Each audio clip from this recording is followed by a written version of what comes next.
Débat avec les jeunes politiques autour des thèmes d'actualité était évidemment le thème qui a dominé la semaine. C'est cet anniversaire de la première année du quinquennat de François Hollande. Je recevrai par ailleurs à 19h Patrick Rodman, le réalisateur de ce documentaire, de ce film tout à fait inédit qui s'appelle Le Pouvoir. Il a pu suivre le président de la République pendant un an de son intronisation au mois de janvier dernier. J'ai envie de me retourner tout de suite vers la représentante socialiste, Laura Slimani. Est-ce que vous imaginiez, même dans vos pires cauchemars, que le premier anniversaire du quinquennat de François Hollande se passe dans un climat aussi morose, aussi délétère, avec une partie des socialistes qui ruent dans les brancards, avec la gauche de la gauche qui a une drôle de façon de lui souhaiter son anniversaire en manifestant dans les rues, avec une offensive de l'opposition. Enfin, tout ça n'est pas très joyeux. Bien sûr, c'est pas joyeux, mais en même temps, la situation économique, la situation sociale du pays n'est pas joyeuse. Et faire la fête, évidemment, c'est pas à ça qu'on doit passer notre temps.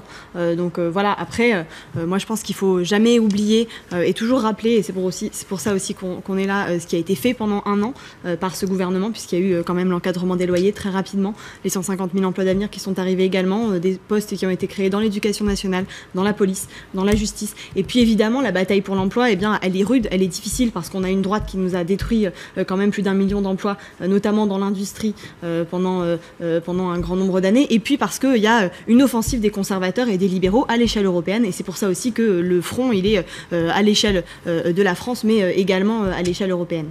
Jonas Haddad, est-ce que, évidemment, l'opposition, elle a beau jeu de dénoncer, elle est dans son rôle. En même temps, dire que la question du bilan ne se pose plus au bout d'un an de gouvernance, d'ailleurs, c'est même pas un an, puisque les législatives, etc., ça fait moins de 10 mois, elle pèse quand même dans votre argumentation. C'est-à-dire, vous êtes quand même aussi renvoyé à un certain nombre de choses qu'ils ont trouvées en arrivant, les emplois, le chômage, je veux dire, les déficits qui se sont creusés. Mais ce qui est vrai, c'est que pendant toute la campagne présidentielle, François Hollande nous disait il suffit de se débarrasser de Nicolas Sarkozy pour redresser, pour réenchanter le rêve français. Et on se rend bien compte qu'en réalité, ça ne suffisait pas. Je me souviens d'ailleurs de la campagne de François Hollande. Ces deux thèmes principaux, c'était la justice et la jeunesse. La justice, on a vu ce qu'il en était avec Jérôme Cahuzac. En termes d'exemplarité de la République, on aurait mieux fait. Et sur la jeunesse, on voit qu'on a un record de chômage chez les jeunes.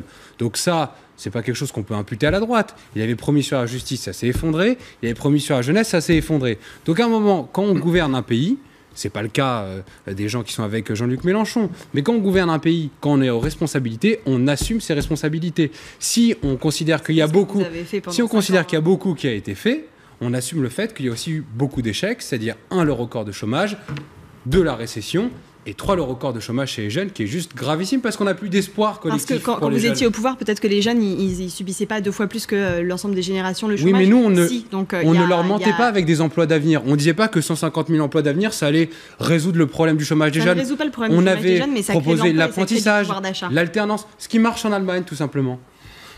Julien Rochdy. C'est vrai que l'anniversaire de Hollande, là, des 1 an de gouvernance Hollande, est terriblement inquiétant. L'année effroyable pour la France et les Français qui vient de se passer m'inquiète beaucoup et fait très peur. Il a échoué sur tout, Hollande, il faut le dire. Il a échoué sur le budget. Il fanfaronnait à dire qu'il allait arriver à moins de 3% de déficit budgétaire. Il n'y arrivera pas. Et ça s'est accompagné d'une hausse des prélèvements obligatoires qui nous mène vers une... Vous défendiez les objectifs de la Commission européenne, c'est nous. Non, pas du tout. Simplement, ça s'est accompagné d'une hausse des prélèvements obligatoires qui nous amène droit vers une crise de la consommation qui sera catastrophique pour l'économie française. Il a échoué sur la croissance, puisqu'on aura, comme l'UMP le dit, effectivement, c'est vrai, moins 0,1% de croissance. Il a échoué sur l'emploi, parce que c'est 1000 personnes par jour qui sont amenées au chômage tous les jours, c'est une catastrophe. Il a échoué sur l'Europe, puisqu'il a fait campagne en disant qu'il allait réorienter l'Europe pour qu'elle aille sur le terrain de la relance, et on voit qu'elle va sur le terrain de l'austérité, toujours.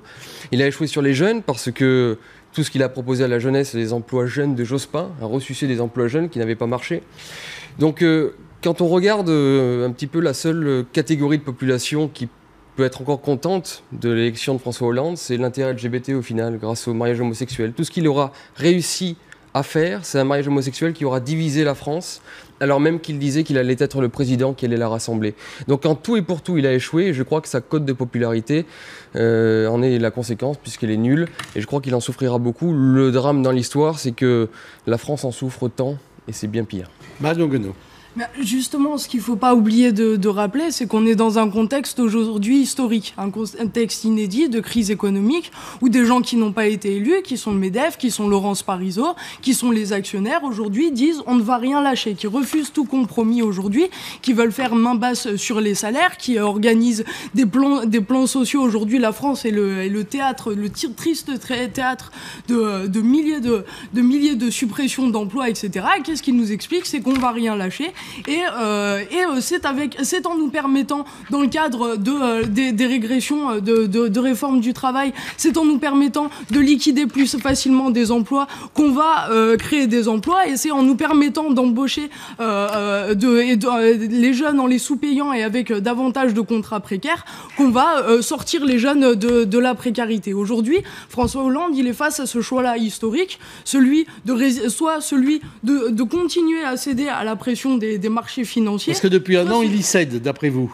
Effectivement, oui, c'est le cas. Et c'est pour ça que nous étions dans la rue le 5 mai pour rappeler justement les aspirations de la jeunesse, les aspirations populaires à son bon souvenir. Parce que contrairement à ce qu'on voudrait nous faire croire, nous les communistes, nous le Front de gauche, on ne veut pas être les spectateurs aigris de ce qui se passe aujourd'hui, de cette déception qui effectivement est très forte. On veut permettre aux jeunes de continuer à porter leurs aspirations et justement de porter de nouvelles conquêtes sociales avec eux. Vendry, jumeau pour les écolos. Je partage le volontarisme de ma camarade du parti, du mouvement des jeunes communistes, mais je partage aussi ce que disait Jonas quand il disait que... c'est plus étonnant. Plus étonnant, mais vous allez voir, effectivement, peut-être que la gauche a donné l'impression, durant la campagne présidentielle dernière, que mettre Nicolas Sarkozy dehors était déjà un bon bout du travail et que derrière ça irait mieux. Hélas non, 10 ans de droite avant avaient hélas mis le pays sur de très mauvais rails, et sur les mauvais rails dont parlait tout à l'heure le représentant du Front National. Aujourd'hui, si on veut regarder un petit peu le bilan du changement, c'est un peu l'objet des interventions ici, qu'on essaie d'avoir un regard un peu nuancé sur ce qui se passe. Clairement, il y a un changement. Il y a un changement parce que les valeurs ne sont pas les mêmes. Les mots employés par nos ministres, les mots employés par le président de la République quand on parle des Roms, quand on parle des étrangers, quand on parle du mariage homosexuel, le rapport aux médias elles-mêmes avec des cafillages. Effectivement, il y a des gros cafillages. Mais en tout cas, aujourd'hui, on voit qu'il n'y a pas cette stratégie de manipulation. Même avec la justice, s'il y a des affaires qui sont sorties si tôt, c'est peut-être justement parce que la gauche a eu des mauvaises pratiques. Les ministres n'étaient pas exemplaires, mais derrière, il n'y a pas eu, comme la droite avait, une intervention directe sur la justice. Donc il y a une action, il y a des réformes courageuse. Surtout, il y a tout un tas de réformes dont on ne parle pas, parce que derrière le mariage, dont on a beaucoup parlé, dont je suis le premier défenseur, mais dont j'estime qu'effectivement, on en a énormément parlé par rapport à d'autres réformes,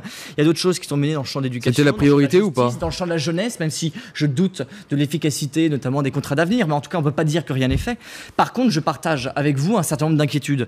Que ce soit, on l'a rappelé tout à l'heure, la question du chômage, la question de l'énergie, de la démocratie, et puis le point essentiel, c'est la croissance. C'est que le principal souci que nous, écologistes, on a avec ce gouvernement, mais en fait avec ce gouvernement et aussi avec la droite, c'est qu'on est encore dans ce mirage qu'il faut retrouver la croissance et que en retrouvant la croissance, on aura l'emploi et tout ira comme avant. Pourquoi c'est un mirage? C'est un mirage parce que ça fait 10 ans. Je termine juste. Vous pouvez pas dire ça aux ouvriers. Je termine. Ça fait 10 ans. Si on voit juste le taux de croissance la dernière décennie, ça fait 10 ans aujourd'hui qu'on est en très grave crise et que globalement on a une croissance de moins de 1%.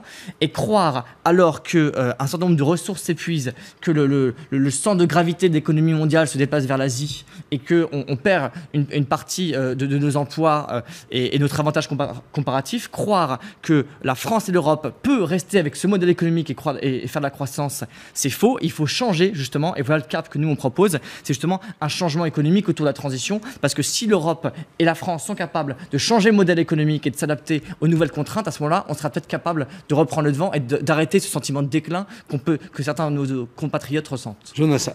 Mais le problème, en fait, moi, c'est que j'ai l'impression que la gauche a totalement oublié l'idée de ce que c'est que le progrès. Vous avez quelque chose qui est intéressant de dire il faut avoir un nouveau modèle. Le progrès, c'est l'égalité. Non, le problème, c'est qu'aujourd'hui, vous avez une vision du progrès qui est uniquement sociétale. Vous considérez que le progrès, c'est simplement de permettre à des personnes d'avoir plus de droits.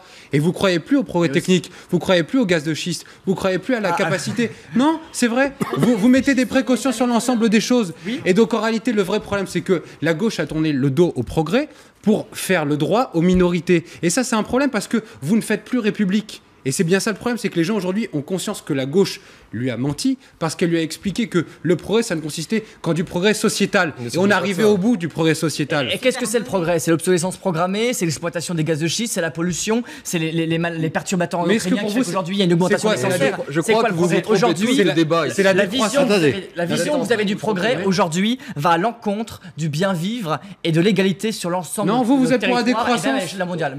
Julien Rochdy. Attendez. Julien Rochdy.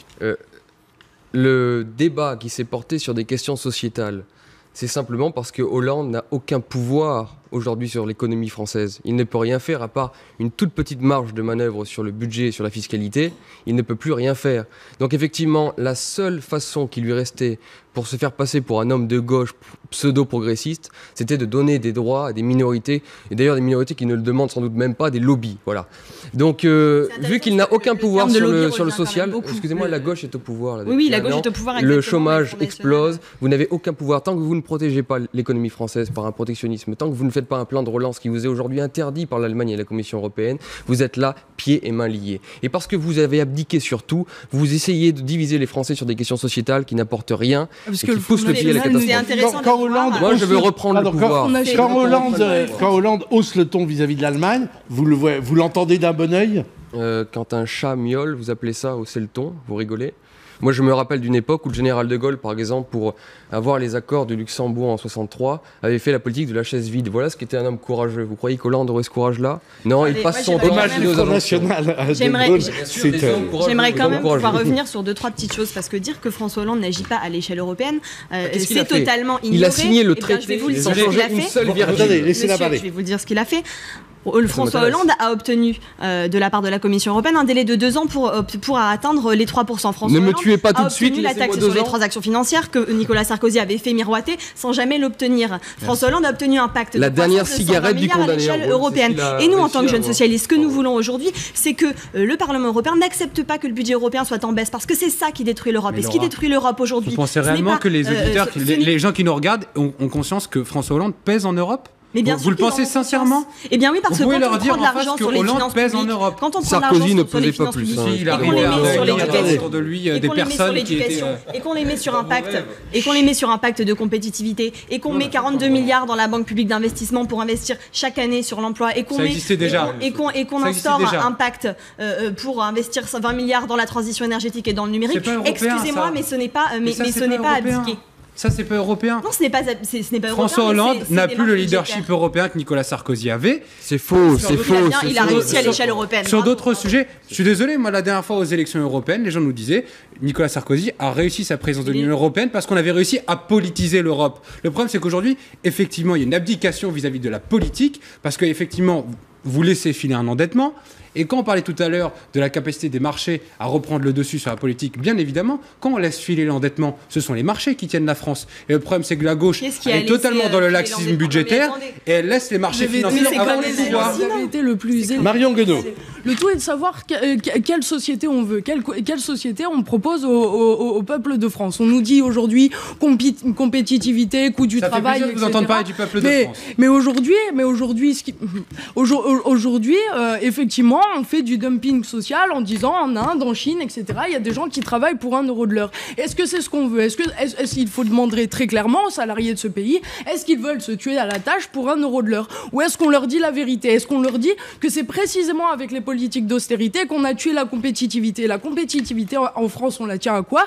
À la qualité des services publics, à la bonne santé et à l'instruction des salariés, au niveau de formation. Et ce sont toutes les choses sur lesquelles Sarkozy est aujourd'hui encore, hélas, on est en train de revenir avec le dogme toujours de la réduction des dépenses publiques. Vous avez voté pour Hollande. Nous parlions de la situation européenne et c'est important de voir qu'on ait plusieurs en parler, parce qu'on sait que c'est là que se situe un des nœuds du problème, que ce soit celui du libéralisme ou alors celui des politiques d'austérité qui sont menées de façon majoritaire, voire quasi unanime, depuis quelques années.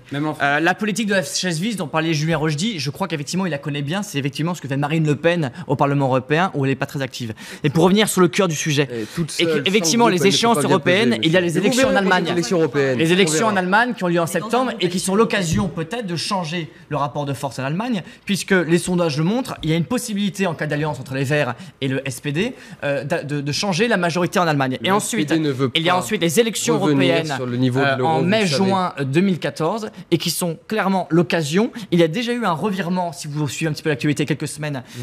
Aujourd'hui, on quitte, et aujourd'hui un certain nombre de pays lèvent le ton sur la politique d'austérité. On voit très bien que ça ne marche pas. Et bien aujourd'hui, il y a un rapport de force et nous appelons tous François Hollande à jouer et à peser de son poids aussi.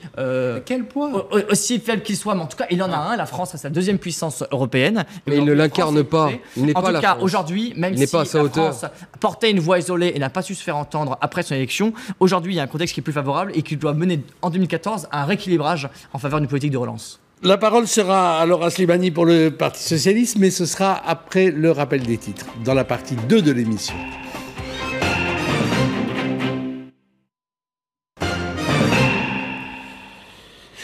Nous étions en train d'évoquer la première année de quinquennat de François Hollande dans un débat fort passionné. Les rumeurs, alimentées d'ailleurs par le président de la République dans un entretien donné à Paris Match aujourd'hui même, font état d'un remaniement. Alors, Laura Slimani, un remaniement de réorganisation, est-ce que ce serait susceptible de donner un deuxième souffle à un pouvoir dont vous conviendrez qu'il est un peu essoufflé ? J'ai vu l'interview de François Hollande, comme tout le monde. Moi, je pense d'abord que ce n'est pas forcément un débat qui intéresse massivement les Français, mais puisque c'est le sujet du débat d'aujourd'hui, je vais quand même en parler 2 minutes. C'est lui qui a commencé, hein. C'est en tout cas, certains ministres et puis des journalistes qui alimentent quand même parce que ça fait je vous l'accorde.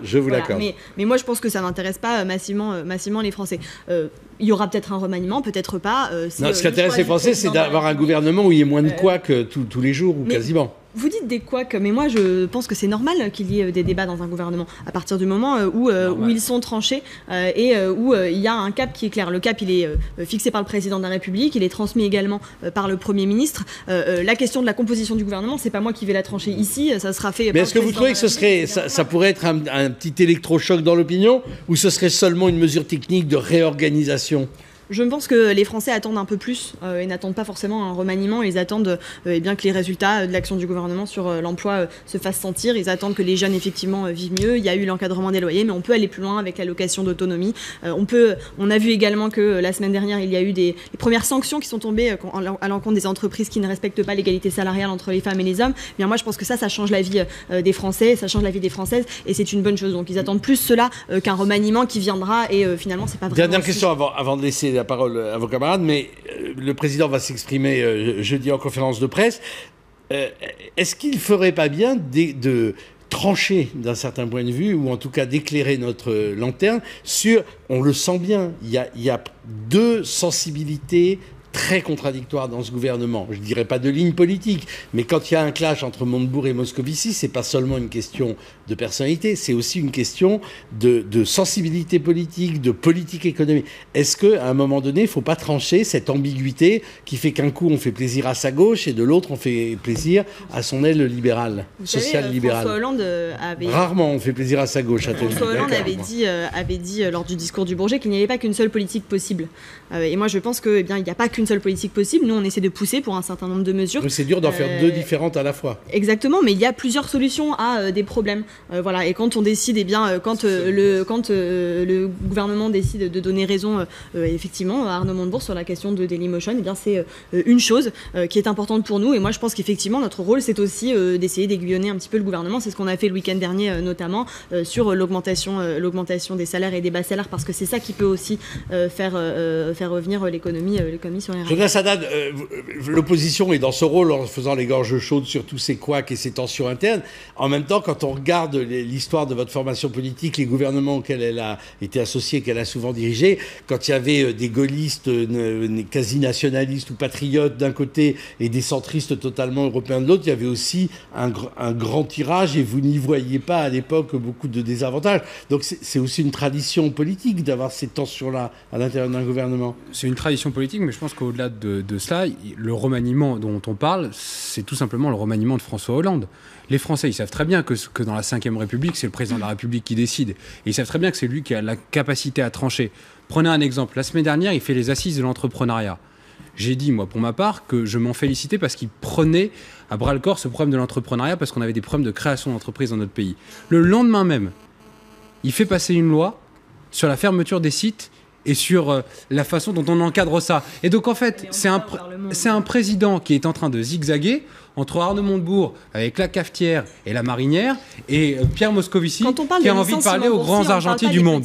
La vraie différence alors qu'ils font des profits. La vraie différence entre vous et nous, c'est que vous êtes en train de nous égrener depuis tout à l'heure des solutions à des problèmes qui, pour moi, sont importants, mais n'ont pas l'importance que vous leur donnez. Le chômage, c'est pas important. L'encadrement des loyers, l'égalité homme-femme, le mariage pour tous, ce sont des sujets qui sont extrêmement importants, mais qui pour l'instant ne sont pas la priorité. Vous faites du sociétal parce que vous ne voulez pas faire de social et d'économie. Vous dites aux Français que vous voulez une baisse de pouvoir d'achat des Français? Non, mais bon, ces histoires de remaniement, je pense effectivement que c'est pas ce qui intéresse le plus la population. Quand on voit des jeunes, ce qui les intéresse, c'est pas toutes ces questions de couac, mais savoir comment ils vont trouver un travail, y compris les jeunes en apprentissage qui se retrouvent dans des situations extrêmement compliquées, qui sont précaires, extrêmement précaires et sous-payés, et qui voient de plus en plus de problèmes de débouchés, parce que c'est ça qu'il y a derrière. Quand il y a un licenciement, massif, quand il y a des entreprises qui ferment, ce sont tous les jeunes qui sont en formation dans le bassin local qui sont Marion, pourquoi les entreprises ferment? Mais pour des questions, encore une fois, on se le demande. Ces entreprises-là sont rentables. On a un problème de compétitivité. Ces entreprises-là sont rentables. Vous pensez que ça leur fait plaisir? Ils dégagent du profit. Carlos Ghosn a augmenté son salaire dans le même temps qu'il déclarait son entreprise en faillite économique. Qu'est-ce que vous avez... raison pour laquelle les sites ferment. L'argument sur la compétitivité, on l'a entendu, réentendu durant 20 ans. Ça a été le cœur de la politique économique de la droite durant 10 ans. De 2002. Ça a même été l'un des aiguillons de la politique sous le gouvernement Jospin. Et c'est même présent en discours politique de certains socialistes et parlementaires socialistes qui ont rédigé une tribune il y a quelques semaines et qui disaient voilà le vrai problème, il ne faut pas se cacher. Moi, je ne pense pas que ça soit le cœur du problème. On a bien compris que pour vous, c'est l'alpha et l'oméga d'une politique économique. Vous l'avez fait durant 10 ans et on voit le résultat. Bon. Le résultat, c'est pas nous qui sommes au pouvoir. Il y a eu deux choses intéressantes qui ont été dites.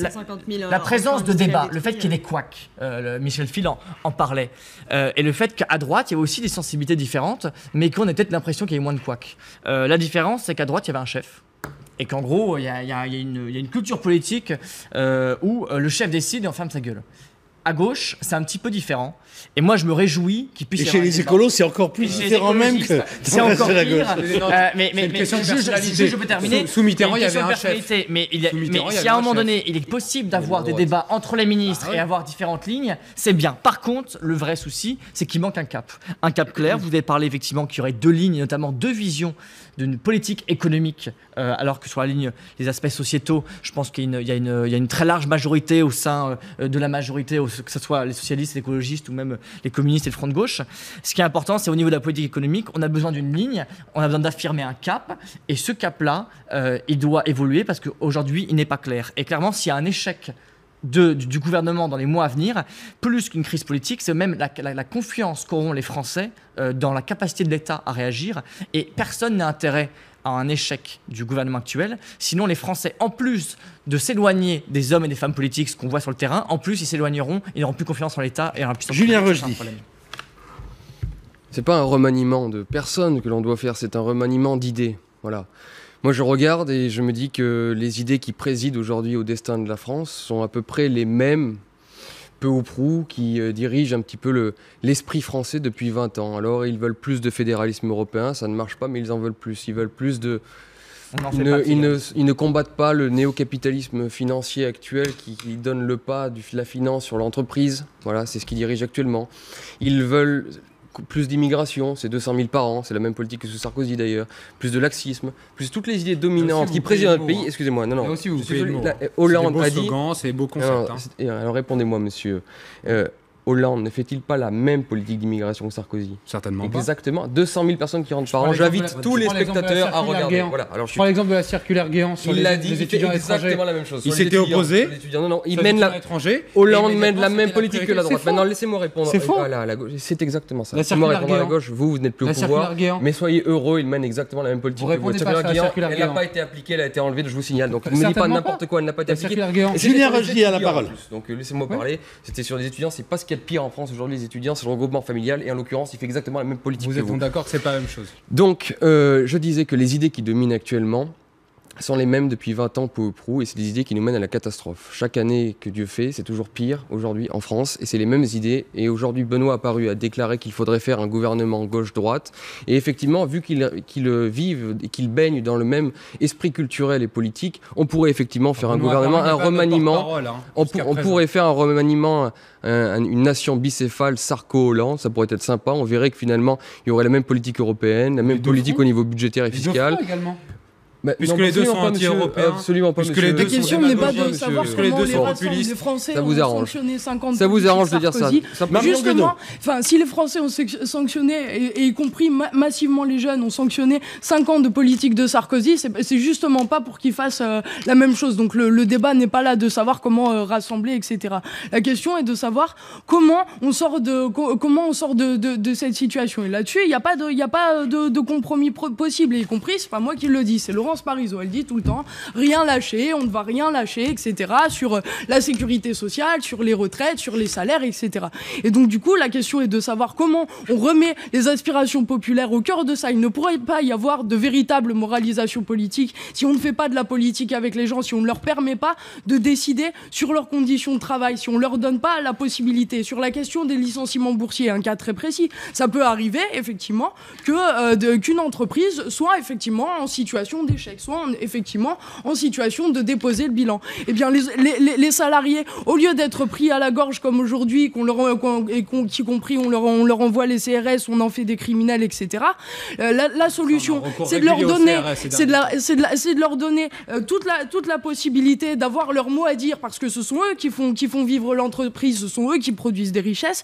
C'est à eux de pouvoir intervenir très clairement sur le devenir de leur entreprise, et y compris de pouvoir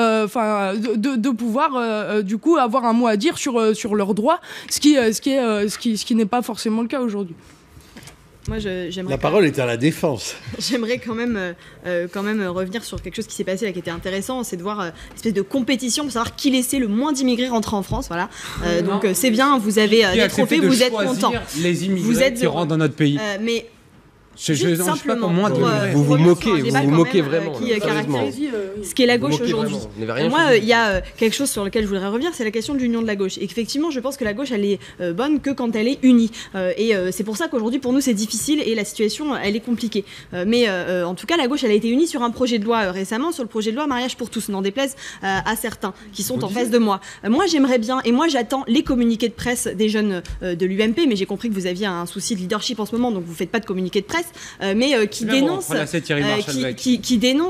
les agissements homophobes, qui dénonce les agissements racistes, puisqu'on a vu une affiche qui est sortie sur les réseaux sociaux des manifestants de la soi-disant manif pour tous. Moi, j'aimerais bien voir vos communiqués de presse pour dénoncer ces propos-là, parce que quand vous êtes dans la rue aux côtés de personnes qui sont effectivement du Front National, et qu'en plus ici, eh bien, vous vous entendez sur les mêmes présupposés idéologiques, vous voulez que je ressorte les panneaux qui étaient dans les manifestations.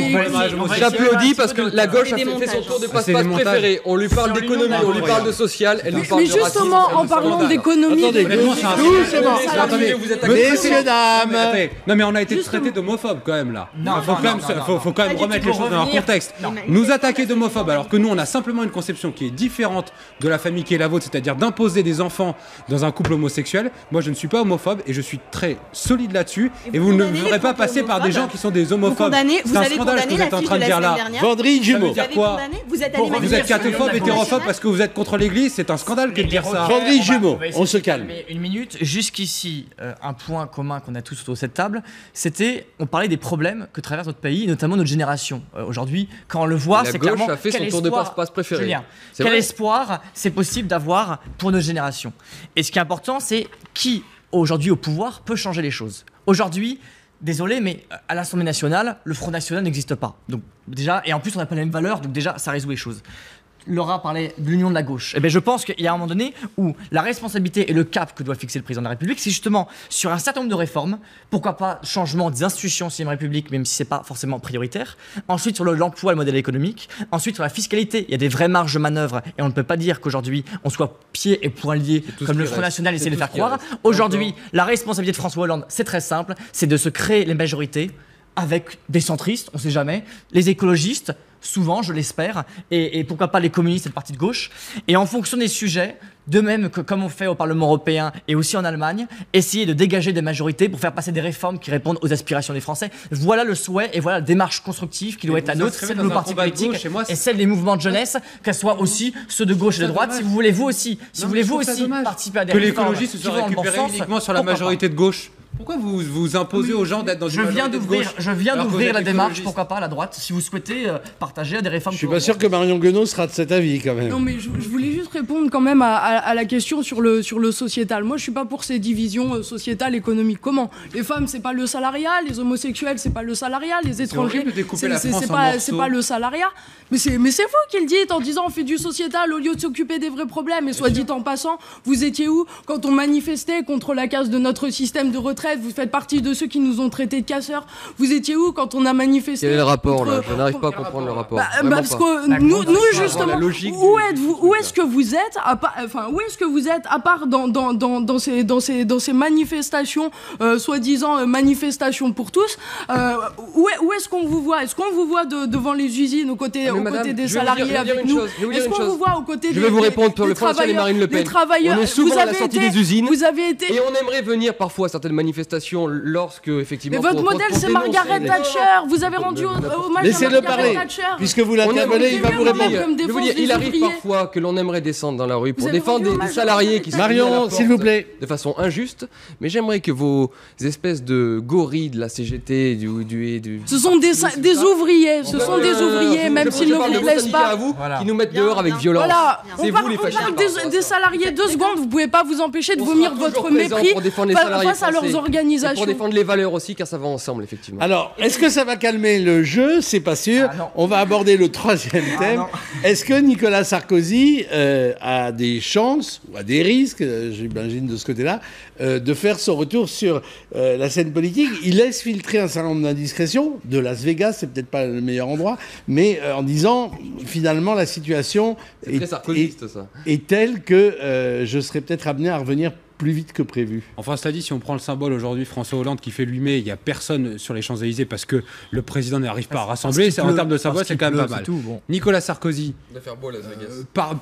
parlons des choses qui peuvent intéresser sur ce débat-là. Le fait qu'il s'intéresse aux problématiques des Français, bien évidemment. Le fait qu'il ait aujourd'hui 92% de personnes qui sont interrogées, qui disent que sur certains aspects de leadership, il serait beaucoup plus fort que François Hollande, c'est une évidence. Et deuxième, je suis content que vous le reconnaissiez aujourd'hui. Vous regardez les sondages et la gauche mais à partir de ce moment-là, la capacité de retour de Nicolas Sarkozy, elle s'accroît à mesure que la situation du pays est de plus en plus difficile. Dans un document ce soir que diffuse France 3, qui revient d'ailleurs sur l'exercice du pouvoir de Nicolas Sarkozy, François Fillon témoigne et il dit quelque chose pour la première fois un peu explicitement. Il dit qu'il a eu une divergence fondamentale avec Nicolas Sarkozy sur l'appréhension du Front National. Il dit aussi qu'il n'a jamais vu quelqu'un autant en capacité à gérer les crises et qu'il n'aurait jamais fait aussi bien. Oui, mais c'est sur la question du Front National. Est-ce que ça vous choque que François Fillon dise ça? Non, sur la question du Front National, ce qu'il dit, c'est que lui, il considère qu'il faut le combattre pour des principes républicains et que Nicolas Sarkozy considère qu'il faut le combattre parce qu'ils peuvent gagner électoralement. Au final, moi, je pense que ça... Il dit c'est une différence fondamentale entre nous, ou même irréductible. Il parle d'irréconciliable. Irréconciliable, merci. Mais je pense que parfois, en tant politique, on est irréconciliable, mais au final, il y a un leadership qui s'impose. Et pour l'instant, Nicolas Sarkozy fait pas tant de débats que ça au sein de notre famille politique. Julien Rochdy. Je commence à connaître un petit peu la politique, mais j'avoue ne pas me remettre à chaque fois du culot de l'UMP. Quand on voit que ces gens-là reprochent au gouvernement actuel, par exemple, le manque de rigueur sur le budget, alors que l'on sait que c'est sous Sarkozy qu'il s'est creusé de 500 milliards le déficit. Il y avait juste une Quand petite on voit dette, petite crise. La commission, la Cour des comptes a dit que la crise n'avait compté que pour 100 milliards, monsieur. Ah oui. Donc voilà, Vous les écoutez la 400 Cour des comptes milliards. Mais non, mais ils ont dit ça. Je suis Vous désolé écoutez pour la vous. Cour des comptes. Donc vous avez creusé le déficit de 500 milliards. Voir ensuite des ministres de l'UMP critiquer la hausse des prélèvements obligatoires, alors que l'on sait très bien que cela a commencé avec la surtaxe Fillon à l'été 2011. Donc, on voit que sur tous les sujets économiques, Hollande poursuit la politique de Sarkozy. Et je remarque une chose, c'est que Sarkozy et les ministres UMP, vous devriez être ravis au moins pour deux choses avec François Hollande, c'est que le traité européen que vous avez négocié, c'est lui qui l'a appliqué. Et l'accord sur l'emploi qui permet de réduire les salaires et de licencier plus facilement des salariés, Sarkozy aurait rêvé le faire. C'est quoi l'alternative Donc, du sur FN tous les... Non, parce que votre seul discours depuis 20 minutes, c'est de consister à dire... Oui, je vous laisse parler. Vous me laissez parler. Je vous envoie le programme du Front National par mail ce soir, si vous voulez. Mais j'aimerais bien savoir. Oui, vous menez la même politique et vous êtes tous les heures que je J'ai mon email. Vous utilisez la télé et vous expliquez c'est quoi votre programme. Faites une émission avec moi, je vous explique. C'est quoi votre programme pour réduire la dette et pour réduire la dette? Alors très facile. Dites-nous.